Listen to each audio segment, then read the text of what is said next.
Well, hey folks, and welcome to Solarcabin channel.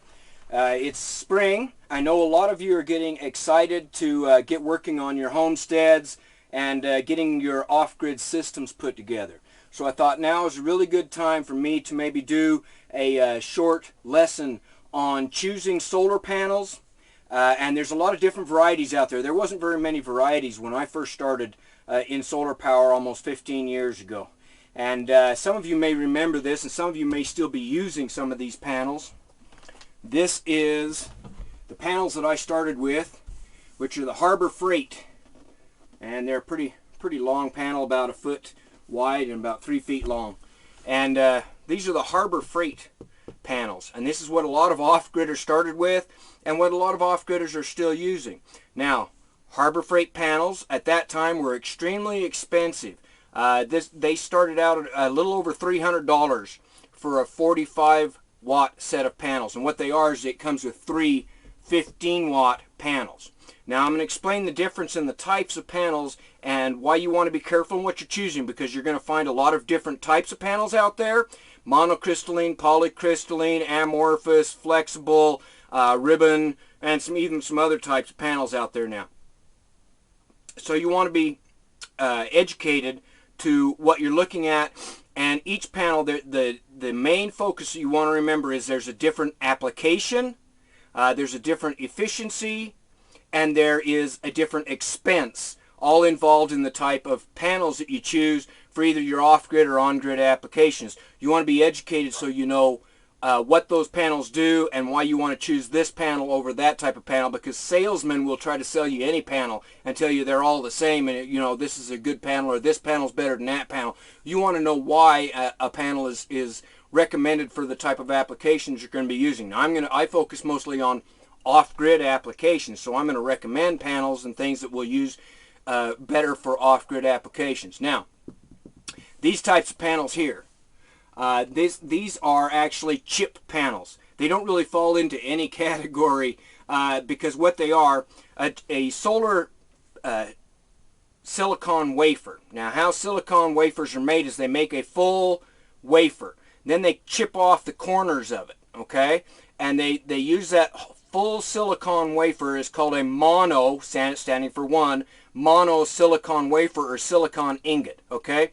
The silicon ingots are generally fairly expensive to make. They were very expensive when I first started out. You couldn't even get a monocrystalline silicon ingot. What you would get is these, which are called chip panels. And what they would do is they would chip off the corners and the sides to make the silicon ingots for very expensive panels. And those panels were used on space missions and things like that. There's still some of them up in space that are being used since the 70s, okay? And they are very efficient silicon ingots, and they were also very expensive to make. But in order to make them, they had to clip off the corners when they was doing their wiring and making their wafer. And then these solar companies in China would take the little teeny pieces, and they would put those pieces together and wire them all together to make a solar panel. So this is called a chip panel, as would be the best description of it.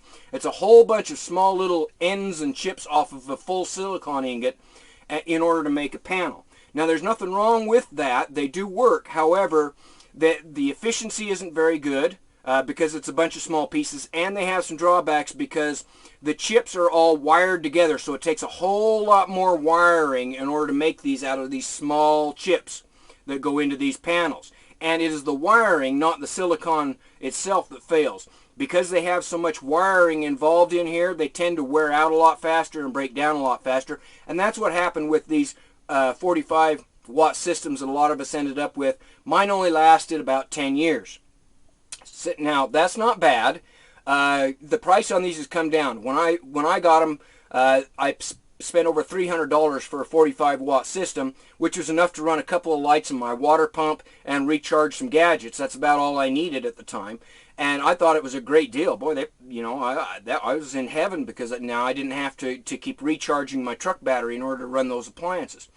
Now these systems, these Harbor Freight systems, have come down in price to about $199, and they do include a controller, which isn't a very good controller, I'll tell you now, and it includes a couple of lights. It includes your wiring. It includes a setup so you can recharge from a USB. You could recharge a phone or a laptop or something like that. It doesn't include a battery, but it includes that for $199.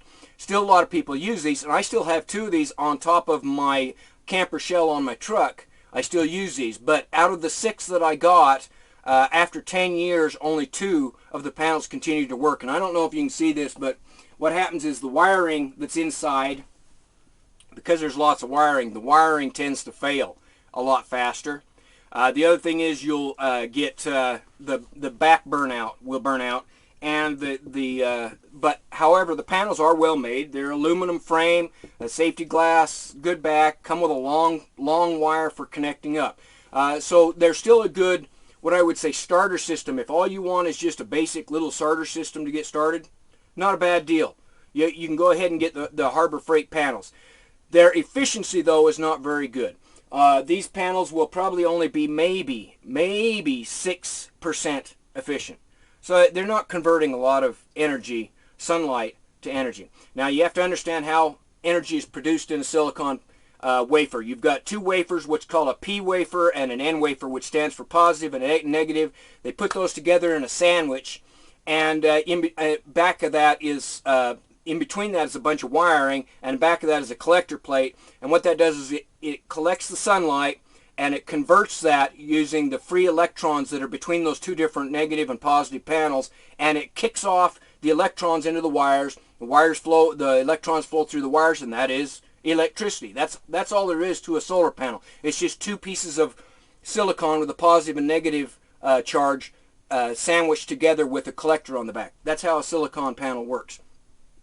Now, the difference is when you get a bunch of these little chip panels like this, they're a lot less efficient at collecting the sunlight. So these are only going to be maybe 6% efficient.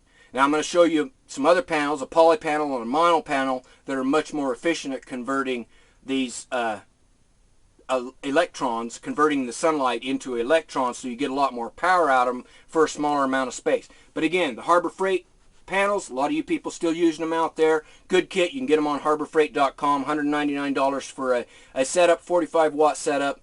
They still work. I don't care for the controller, but I got one when they first came out, and I think they have improved. From what I've heard, they've improved the controller. It's working a lot better now. They may have even improved the panels. I don't know. But I wouldn't count on more than about 10 years average on the panels for these. They do include a couple of 12-volt DC lights. That's not bad. Now, the other types of small systems that you can get. Now, I'm recommending these for people that just want to kind of get their feet wet with solar power. They're not made for running a whole household or something like that. These are just small systems, and to explain the difference in the types of panels that you can get out there. The other one that I was sent, which I use in my bug out bag, this is made by Sunjack. Comes in a nice case. Now these are what they call flexible solar panels, or film. They're called film solar panels, or flexible solar panels. You can see this here. It's got 4 of them. I'll try to get you a close-up view there. It's got 4 of these flexible solar panels. You'll find these a lot in small appliance chargers and gadgets and things like that now, because they can be cut much smaller. It's hard to take a solid ingot of silicon, and it would be very expensive to make a small gadget. So instead they use this thin film or flexible film solar panels. Now, they are flexible. They bend somewhat. You can't bend them around a complete circle. You'd break them, okay? But they do flexible, and they're very thin. Very thin. Now, the application, like I said, for these is generally used for recharging small appliances. However, they do make these up to 100 watts or even larger. They use a film of silicon instead of an ingot. And the result is it makes it more flexible. However, it's a lot less efficient. Generally, efficiency on these, let me take a look here. I got to take a look. About 7 to 13%. 7 to 13% convergence on these panels for converting the light into electricity. Now, that's still not bad, okay? But you're going to find out the poly and monos are a lot more efficient at converting electricity. The reason and application that people use these is for small gadget recharging. Like in this case here, it has a USB charger. I can fold it up, stick it underneath my seat. If I'm going camping, I can plug in my USB. I can recharge my phone. I can recharge small gadgets and stuff like that. The larger panels, up to 100 watts, because they are lightweight and because they're flexible, a lot of people are using these in applications for camp trailers, RVs, teardrop campers, things like that, because you can put them up on your roof and they're not going to add a lot of weight to your trailer. So that's another good use and application of these. However, they're not as efficient and they tend to be more expensive. A 100-watt panel of flexible solar panel will cost you about $188 for a 100-watt panel of the solar flexible panels like this. But they have a good application where you need lightweight. They also handle heat very well because they don't have a back panel. They're not a solid silicon wafer. They don't absorb heat as much, so they will stay cooler. But again, so far the long-range outlook for these panels is not that good. I would still say only about 10 years. 10 years, maybe 15, with a really good high-quality thin film panel. And most manufacturers will not install those excuse me, will not install those with a warranty. However, they also take up more space. So a 100-watt, if you have a 100-watt panel of this thin film, it's going to take up more space because it's much less efficient. So it's going to be a much larger panel. But where they're using these a lot is in industries where they want to keep the costs down and lightweight. They're putting them up on a roof and they don't really care about how much space it takes. They'll use thin film a lot of times and they'll lay them out just like a carpet. They'll lay them on top of the building, and that's how they use to produce their electricity. For those applications, that would be a good application for it. Or for an RV or a camp trailer where weight is a concern, then you might want to consider a thin film flexible solar panel. Okay, the next panels I'm going to show you are the poly and the mono, which is what I recommend for most off-grid applications. So let me grab those two panels and I'll show those to you. Okay folks, so this is a 5-watt polycrystalline panel. Poly means more than one crystal. And what they do is they create a slurry of the, they take the wafer and they, instead of making one solid wafer, what they do is they make a kind of a slurry of crystalline panels, and then they cut that into chunks, into square blocks. And that's how they make a polycrystalline.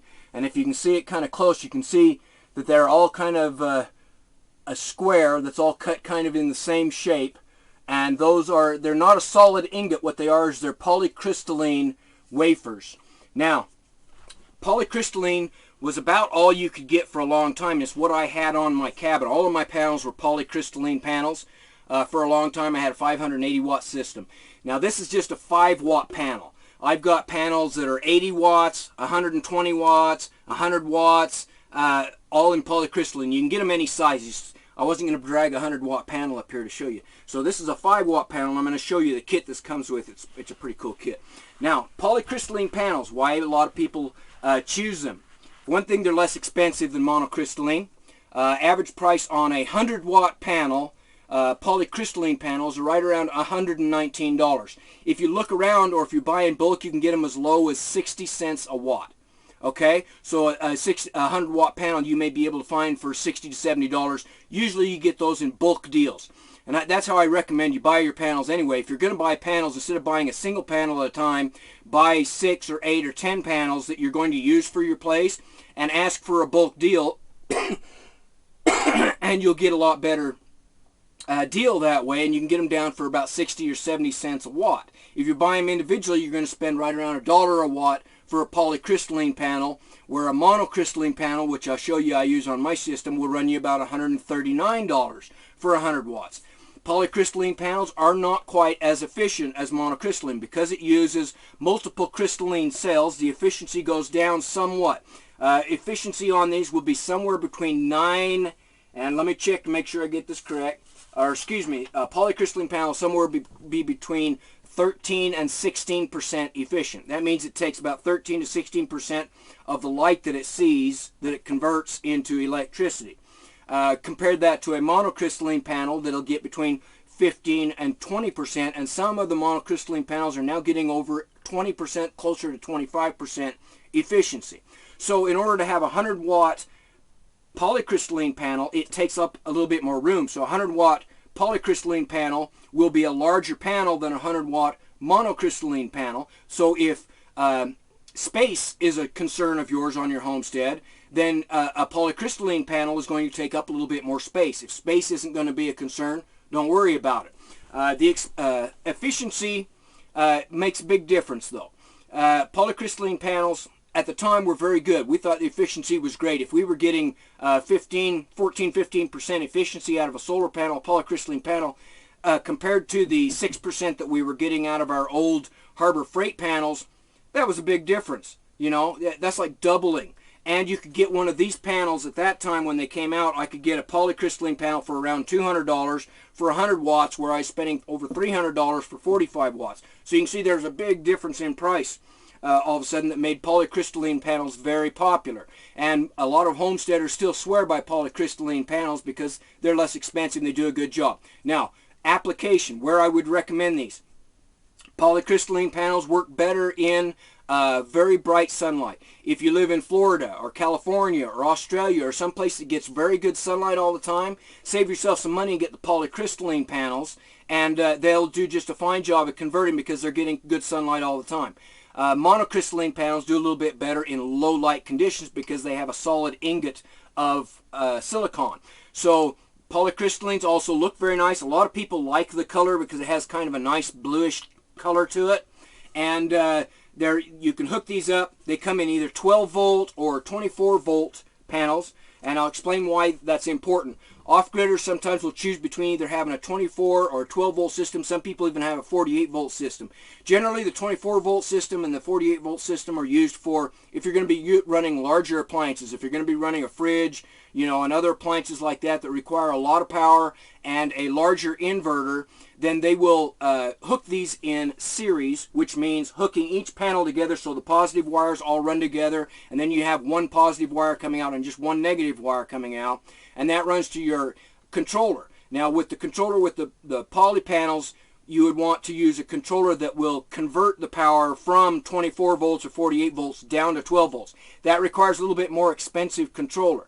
I use a 12 volt system for that very reason. I don't want to have to spend for an expensive power controller, so I use monochrome and I use 12 volt systems. However, a lot of off-gridders are using 24 or 48 volt systems, a little bit more expensive controller, but the reason they do that is because then they don't have to use as heavy a wire. 12 volt wire, because it's 12 volt, requires a larger gauge of wire in order to travel the amount of distance. Otherwise, you're going to lose a lot of power through the wire as heat, and you could have burnouts from the wire if you tried to run it very long distances. If you bump up the panels in series to either 24 or 48 volts, then you can use smaller gauge wire, which is less expensive. Wire is expensive because it's copper in most cases, so you can use lower gauge wire, and you can also run it longer distances.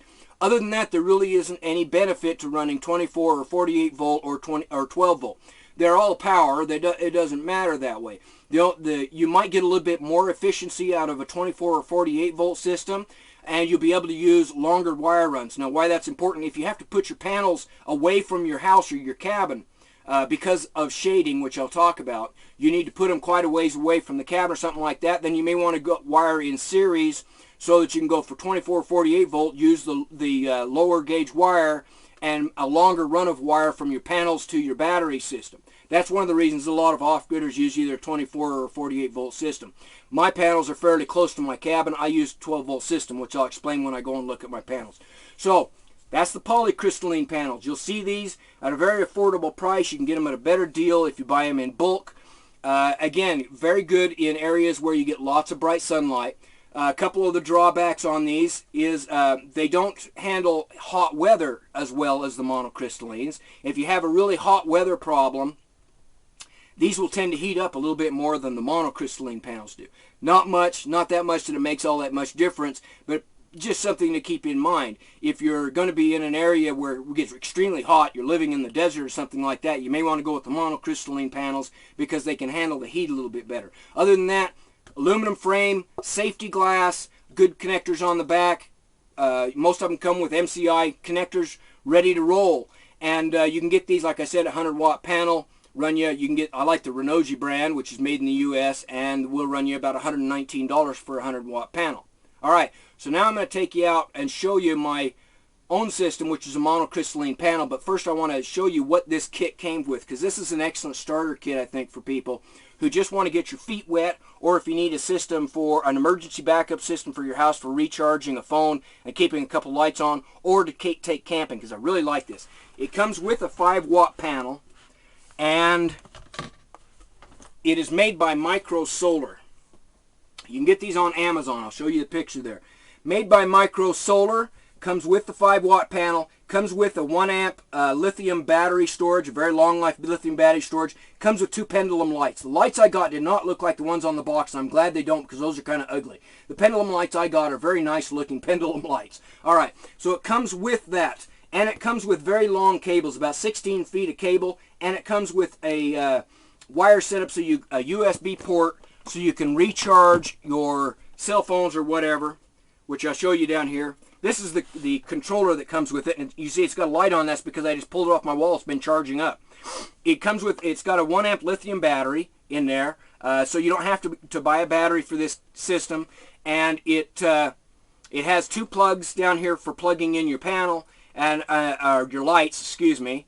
Plug for plugging in your panel, and then it's got a USB port, and it comes with a USB connector that has a whole bunch of different cell phone and different appliance connectors, gadget connectors, so you can recharge your cell phone or whatever, probably even a small laptop or one of those iBooks or ebook, whatever the hell they are, readers. You could probably plug one of those in and recharge them. Comes with this. Very well made. I was very impressed. The panel's very well made. The controller's very well made. Very good wiring on it. And you get this for $69 on Amazon. $69, and that will give you 2 lights and a way to charge up some gadgets, and is a really good way to get started if you just want to get your feet wet and understand solar panels, or if you need an emergency backup system, or if you want to put lights in your chicken coop, or just for a cabin, a couple of lights, you know, in your place. These are excellent little systems by Micro Solar, very well made. $69, a good way for you to get your feet wet. Learning how to use solar panels. I don't know what I did with that solar panel now. Anyway, just a good way to get your feet wet. Okay, now I'm going to walk you outside. I'm going to show you my 400-watt monocrystalline system so that you can get an idea of what an actual homestead system is kind of set up, and what panels we choose, and how we're using solar panel to run all our stuff that we use in our cabins. So let's go on outside now. Okay, folks, this is my 400-watt system.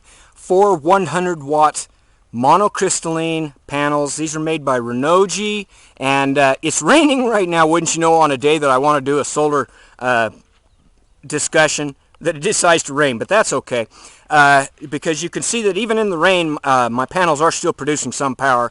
And these are, you'll see the difference here, these are an actual full silicon wafer. That is a full wafer, okay? Each one of those is a wafer, which means they collect and are more efficient than the polycrystalline that has smaller combinations of silicon involved. And these also use a higher quality silicon. Because they are a solid wafer, they have to use a higher quality silicon, which means they generally last longer. A 100-watt monocrystalline panel will set you back about $139 from Renogy. Cheaper if you buy them in bulk. And they are very efficient, anywhere from 15 to 20% efficiency. These are 12-volt panels. They can be wired in series to 24 or 48-volt panels. I use a 12-volt system. And that's it for my panels. And you can see I just have them set on some cement blocks with a pressure-treated 2x4 underneath them, and then I've got them balanced and wired down to my old horse post there. But that's how. Now this system runs my entire cabin. I've got 3 AGM VMAX tank batteries, sealed batteries inside the cabin, and these 4 panels will charge those up usually by about 10 o'clock on a sunny day, which it is not sunny today. But on a sunny day, this will recharge my system back up to 14 volts by 10 o'clock in the morning it's usually completely recharged, and then I use the excess power for running whatever appliances and gadgets I got. All right, so those are 400. That is a 400 watt system which I use in my cabin. So monocrystalline panels, again, work very well in low sunlight conditions. They stay just a little bit cooler than the poly panels, and but they are a little bit more expensive. Like I said, you'll pay $119 for a 100 watt poly. You'll pay $139 for a 100 watt monocrystalline. So there's a little bit of difference. They are also smaller. The monocrystalline are smaller panel. Because they do use a full silicon wafer, they are a smaller panel than the poly panels. And weight and size was kind of a difference for me because I used to have my panels up on the roof. I took the panels off the roof. And I do recommend you get all. We'll go back inside now because it's raining. Now, one of the questions that I get asked a lot is, can you mix and match different types of panels? Because I know a lot of us, like me, I used to have a lot of one type of panel, and then they come out with a different type of panel at a lower price, so we get those. You can, with some exceptions, okay? If you're running a parallel connection, not a serial connection, which means each panel is wired separately into a 12-volt system, then you can mix and match because that's not a problem. Your controller will read the power, and it won't affect it in any way. If you're running in series, which means you're running 12 volt into 24 volt or 48 volt system, then I don't recommend you mix panels because what's going to happen is your controller will read the lowest amp panel in your series, and it will adjust all the other power down to that amp. So you're not benefiting yourself if you have 125 or 200 watt panel in your system, but your lowest panel is only 80 watt. It's going to drop the amps down to whatever the lowest panel is. The other problems that you have with hooking in series is shading. If you get any shade on panels that are hooked up in series, it can stop the entire panel series from working. Now that's another drawback of the monocrystalline panels like I use. Because they have a solid wafer of silicon in there, if you get shade on one of those wafers, it decreases and completely stops all of the power in the other silicon wafers from working. With polycrystalline panels, you don't have near as much of that problem. You can get shade on a polycrystalline panel and it won't affect the efficiency near as much. It will still, all the other crystallines are separately wired, will continue to produce power. So that's why a lot of places where if you have a lot of shading problems, if you got trees up above or something, or you're worried about shading, you might want to go with the polycrystalline panels instead of the monocrystalline panels. If shading isn't a problem, shade is a problem anytime you have solar, folks, okay? You got to get them out from under the shade. If that means trimming some limbs or whatever, you got to do it. But if shading, if you think even a small amount of shade may get on your panels occasionally, then you might want to go with poly. Otherwise, monocrystalline panels work excellent. Can be hooked in series, can be hooked in parallel, either one. So I would try to get all of your panels to be at least close in voltage, wattage, and amps. As long as they're fairly close, within 10%, I would say, of volt, watt, and they got to be the same voltage, but within the same watts and amps especially, then you can mix different brands, but don't get too much far away from that 10% mark, or you're going to run into problems because your controller is going to be confused. Your controller tries to read the power coming through the wire, and it's getting this amp one time, then it gets this amp at one time, it confuses the controller. The controller will try to step up or step down. You may wear out your controllers, or it just won't function as efficiently as you want it to. All right, that's about it for monocrystalline panels. Now I'll just give you some basic information. All right, with all the man's technology, you would think that we would be really far ahead in solar panel, but you know, nature beat us to it a long time ago. This is nature's little solar panel, which I just thought I would share with you. The leaf. Leaves work a little bit differently. They don't produce electrical energy. Instead, what they do is they use a process of chlorophyll to create chemical energy, in which they take the sunlight and they convert it into a chlorophyll process into sugars, which then feed the tree. Okay, that's the basic process. Man has still not come up with a way to match what nature came up with on its own for all green living creatures, plants, into producing energy, creating energy from sunlight. Now, interesting thing about sunlight, there's many different spectrums of sunlight that we don't even see. There is the sunlight that we see, which is in the violet to red spectrum, violet, not violent, ultraviolet to red spectrum. Those are the colors that you see, and why we call them colors, because they're different spectrums of light that's coming from the sun. There's also two other spectrums, the ultraviolet and the infrared. Now, the interesting thing is the violet light is what solar panels use to convert electricity, because it knocks off the electrons like I showed you on a wafer. But the infrared and some of the other spectrums that we don't see very well and solar panels can't collect actually produce more energy. 47% of energy from the sun is actually in infrared, and about 46% is in ultraviolet. And we are right now working on solar panels that will collect power from those other spectrums. So you may get efficiency in some of the newer solar panels that are using layers that will collect different spectrums of light. You may get efficiency up to 50%, where we're only at about our best 25%, average about 20%. We may be able to get up 50% or even higher. That would be amazing, because that's an amazing amount of power that you would be getting from the sunlight. But at present, we can only use the violet to the red violet spectrum, and so we're not nearly as efficient. And that's only about 7% of the light that you get from the sun is in that spectrum that we actually can use. The ultraviolet and the infrared, anytime you go outside and you feel the sun warming your skin, what you're actually doing is you're feeling infrared energy from the sun. That's not the light. There's a difference in spectrums here. That's a different spectrum. You're feeling the infrared spectrum that is warming up your skin. So that's interesting how solar panels have been around for so long. The first solar panel was produced in 1959 at Bell Labs.